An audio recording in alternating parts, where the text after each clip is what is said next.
Silapha namhlanje eZwelitsha Magistrate Court. Isizathu esibangela uba sibe lapha kungenxeni yoba kubanjwa abantakwethu ababanjelwe ukulwisana nobundlobongela. Ze kuthi abona abantu bafanele babangaphakathi eziseleni babe ngaphandle bajikeleze pha kulalali sihlala kuyo.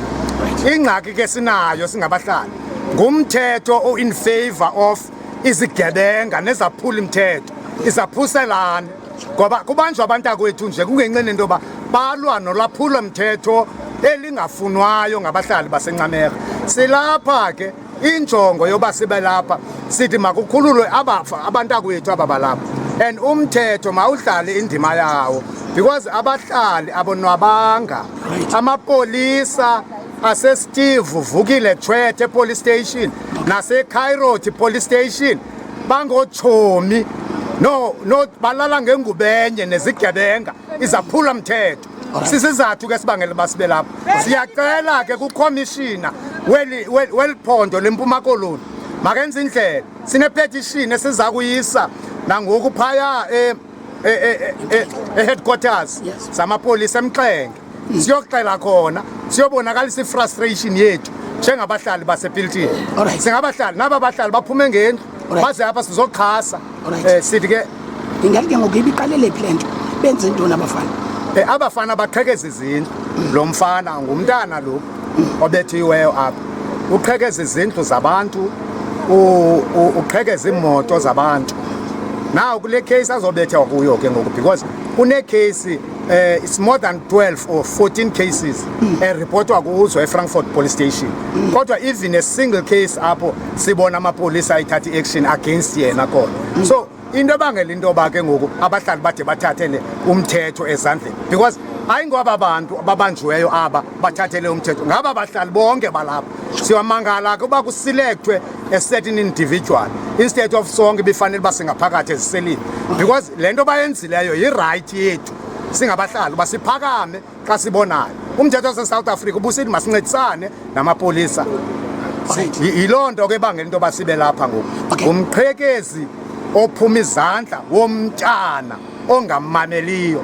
Alright, if abahlala bakhutshwa nijongeni uba bakhutshwa apha abantu bethu sijonge eMxenge njengoba besenjini siyosenza ipetition xa sisuka apha siya community safety kula office ka comrade uNqadi siyoseva khona ipetition and uba nalapho asincedakala because I think ayo petition yoqala le siyenzile ipetition ngo-2024 ngoNovember. uNqatha wafika pha nge-20 zikaNovember eyo address abahlali baba yangathi uza kwenza veteran but until today sisengaba siseme ngenyawo sisakhala akukho tshintsho lonzekileyo. Uba yenzeki lento sithi singabahlali basePiltoni asoze silale ebuthongo buhlayo abantwana beselapha ngaphakathi eziseleni.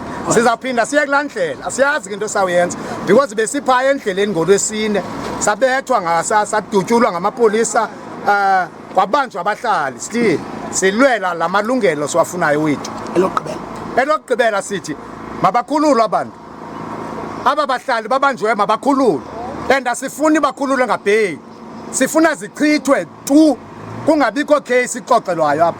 Leya namhlanje case naleya nge-6 nange-6 silapha that is Friday sizabe silapha kunamabahlali futhi nakhona babanjelwe kwa istory esifanayo nisi sokuzilwela beziphindezela kuzaphuselana nezaphula imithetho izidlwengu ezingabanjelwa hayi ngolo rhulumente wezigebenga wase-South Africa, rhulumente wamamenemen, rhulumente wase-South Africa, rhulumente wezigwinda amasela, rhulumente wamasela. Namhlanje silapha singamanina sizothi no to ukubanjwa kwabantu abangenzanga nto. Sithi namhlanje mabakhululwe aba bantu babanjiwe bekubanjwe amasela la baxakene nawo ekuhlaleni. Sine cases ke esimane sizireporta amapolisa aseSteve Tshwete wasebenzisani nathi. sinazo ii-cases esinazo against bona, even bona sebebiziwe ekuhlaleni kukwi-arrest ethile, bayakwazi ufika phaya bathethelela iphara. So asonwabanga singamanina, sihlala sedwa emakhaya. Kukho nabantwana abahlala bodwa, oo-child-headed families abahlala bodwa, amaxhekwazi ahlala odwa. Asonwabanga, kwawurhatyela leyithi asikwazi ulala ezindlini zethu. Alright, sabulele.